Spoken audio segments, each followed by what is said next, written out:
প্রিয় দর্শক, আসসালামু আলাইকুম। স্বাগত জানাচ্ছি রয়্যাল বাংলা টিভির সংবাদে। সাথে আছি আমি জাহিদুল ইসলাম রনি। এখন দেখবেন নারায়ণগঞ্জ থেকে প্রতিনিধির পাঠানো ভিডিও চিত্রে রয়্যাল বাংলা টিভির সংবাদ। নারায়ণগঞ্জের সোনারগাঁও উপজেলায় সাদিপুর ইউনিয়নের ৪ নং ওয়ার্ড আমগাঁও গ্রামের স্থায়ী বাসিন্দা করিম ভুইয়া ও তার মেয়ে মুন্নি এবং ছেলে আলামিনের স্ত্রীর উপর হামলা করার অভিযোগ উঠেছে ফারুক ও আয়নাল গমদের বিরুদ্ধে। ঘটনাটি ঘটেছে ২৭শে ফেব্রুয়ারি। এ ঘটনায় হামলার শিকার হয়েছে বলে জানান করিম, মুন্নি ও আলামিনের স্ত্রী। মূলত এখানে আমরা একটা অভিযোগ শুনতে পেয়েছি, সেই অভিযোগের আলোকে আমরা এখানে এসেছি। এখানে জমি সংক্রান্ত একটি বিরোধ, মাত্র ৭% জমি রয়েছে। সেই ৭% জমি নিয়ে আজকে এইখান থেকে পথ বের করার জন্য ওয়াল ভেঙে ফেলেছে, তাদের গাছ কাটা হয়েছে এবং এই যে মুন্নি নামক এক নারীকে দেখতে পাচ্ছি তাকে শ্লীলতাহানিরও চেষ্টা করেছে, এমন একটা অভিযোগ আমাদের কাছে করেছে। তা আমরা একটু সরাসরি তাদের কাছে জানতে চাই মূলত কি ঘটনা হয়েছে। মুন্নি একটু প্রথমত আমাদেরকে বলেন আপনাদের কি করেছে, প্রথমত সেটা। বাইরে থেকে মানুষ আনছে, ফারুক, আয়নালের ছেলে, ফারুকের ছেলে, ওরা আরও হজরত, এই সবাই মিলে এগুলো ভাঙতেছে। আমার ভাইয়ের বউ আমার গিয়া শ্বশুর বাড়িতে ডাক দিয়ে নিয়ে আসছে। আইসা দেখি এম করছে, আমি গাছ কাটতেছে বাধা দিছি, দেখছি ওয়াইল ভাঙ্গা ফেলছে অলরেডি। গাছ কাটায় বাধা দিছি, আমার দাও দিয়ে ফারুকের ছেলে ইমনে খুব দিতে গেছে, ধরার পরে ফারুকে ধাক্কা মারছে, আমার শরীরে হাত দিছে। তারপর আমার বাবারে আয়নালে গিয়া দুইটা ঠেট দিতেছে আর মারার ভয় দেখাচ্ছে। আমার বাবা 2বার স্ট্রোক করছে, স্ট্রোকের রুগী।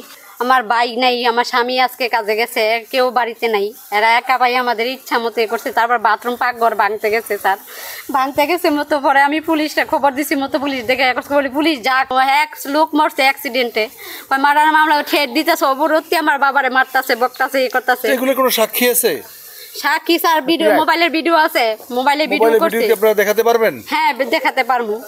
কিছুক্ষণ পর পর লোক নিয়ে আসে, এখনো দাঁড়ায় রয়েছে স্যার, দেখেন ওই যে পিছনে আছে। এরা সারাক্ষণ আমাকে জ্বালাতন করে, মামলা দিয়া পুলিশ দিয়ে রাতে 2টা 2:30 বাজে এই এরা পাইতো না। তারপর স্যার এই জায়গা থেকে আমি ইয়ে করে, আমার বাবা 2বার স্ট্রোক করছে, আমার বাবারে পুলিশ দিয়া ধরাইতে নিতে চায়, ওদের কাছে কিনছে। তারপরও বলে ওরা পাবে, পাবার পরে আমার ভাই একটা, ওরা 6-7 জন কইরা, ওদের জায়গা কম, এই জন্য ওনার জায়গা রাখা কি আরেকজনের জায়গা রাস্তা দিব?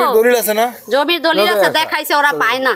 পথটা হলো আমার নিজস্ব জায়গা, হ্যাঁ ভাইয়ের জায়গা আছে, হ্যাঁ আপন ভাইয়ের জায়গা আছে, আপন ভাইয়ের জায়গাটা রাখতো না, আমার জায়গা দূরে দল করে যাবে। আমি বলছি না আমার জায়গা কিনা আছে, দলিলটা আপনি দেখেন। দলিল আছে, আমারও জায়গা আছে, আমার জায়গা আছে। তুমি দলিলে আমি জায়গা বাড়া না, ওই আমি জায়গা ছাইয়া দিব।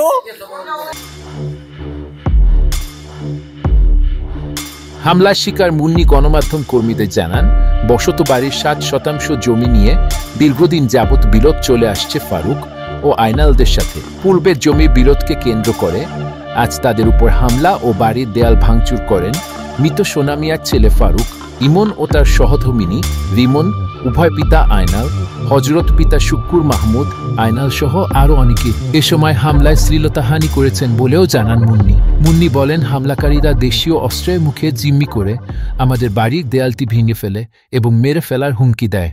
2 নম্বর ছেলে আমার চাচা হইল করিম, আমার আব্বা আমরা 2 ছোট থিয়া মারা গেছে।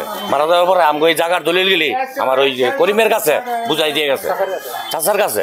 চাচা আমরা দলিল চাইলে দলিল দেয় না, দলিল না দেওয়াতে আমি যে জায়গাটা কিনছি হরজত আলীর বাপের তেনে, এই জায়গাটা তানি দল করে রাখছি, দল করে বাউন্ডারি করে দিচ্ছে, আমাকে আটকাই দিচ্ছে রাস্তা বাড়ি। আজ 20 বছর ধরে আমাকে ঘর তেনে বাড়িতে দেয় না।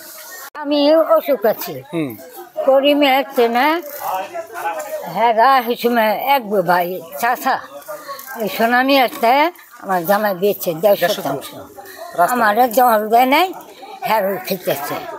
তো মানে হ্যাঁ চাষারা বাতি যারা রাস্তা ছায় বাতি যায়, চাষায় দেয় না।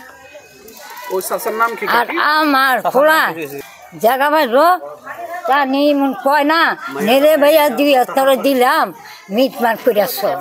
এই যে একটা গাছ কয়দিন কইছি আমি, হ্যাঁ গাছটা কাটে না। আমি কইছি আপনি লাগাইছেন, আপনি ওই গাছটা নেন গা নিয়ে, তো আমার ঘরটা তুলে। ওরা সম্পদ কিনছে, আমার আব্বার নাম হচ্ছে মোহাম্মদ শুকুর মাহমুদ। হ্যাঁ, শুকুর মাহমুদকে 1.5% এরা রাস্তার জন্য সোনা মিয়া ভাই মৃত্যু মারা গেছে। ওনার ভিতর বাড়ি যেমন কখনো যদি রাস্তার প্রয়োজন পড়ে, রাস্তার কখনো প্রয়োজন পড়লে যেমন ওরা জায়গাটা কিনছে রাস্তা দিয়ে যেমন বার হইতে পারে। এখন কি করছে ওরা, কি করছে আবিতের জোরে কিছু সাঙ্গা ফাঙ্গা গুন্ডা ফান্ডার জোরে কি করছে এমদা বাউন্ডারি দিছে, অনেক বাধা দিছে, বাধা মানে নাই এবং অনেক জায়গায় কাগজপত্র দেখাইছে, ওরা কাগজ আমগো কাছে শো করে না। আমার পিতৃ সম্পত্তি, হ্যাঁ, আমার আজকে 20 বছর ধরে হয়রানি করতেছে। আওয়ামী লীগের দোষক আবিদ ছাত্র হত্যার মামলা 2-3টা এবং রমজানের সহযোগিতায় আমাকে কি করছে, এই গড় ছিল, গড় বাধা দিছি, বাধা দেওয়ার পরে আমারে বলতেছে কিছু বাড়াইটা গুন্ডা আনছে, আনার পরে আমার বলছে তুই বাধা দিয়ে পারবি না, আমরা গড় উঠাই নিবো, তোর কি ডকুমেন্ট, এই যে আমি ডকুমেন্ট আছি, আমার ডকুমেন্টে ভুয়া বলছে। আপনারা দেখেন এই একটা গাছ, আম গাছ, বলছিল কাইটে দিব, কাইটে দেয় নাই, এই আমার মায়েরা মারছে, আমরা কোনো জায়গায় বিচার পাই না, এই অভিযোগ আছে, এই সম্পূর্ণ কিছু আছে। এবং আমারও বলছে কি যদি গাছ কাটতে দেয় শর্ত একটা, কি শর্ত, তুই জায়গার দাবি কর তারতি না, আর যদি হয় তাহলে মাইডালামু।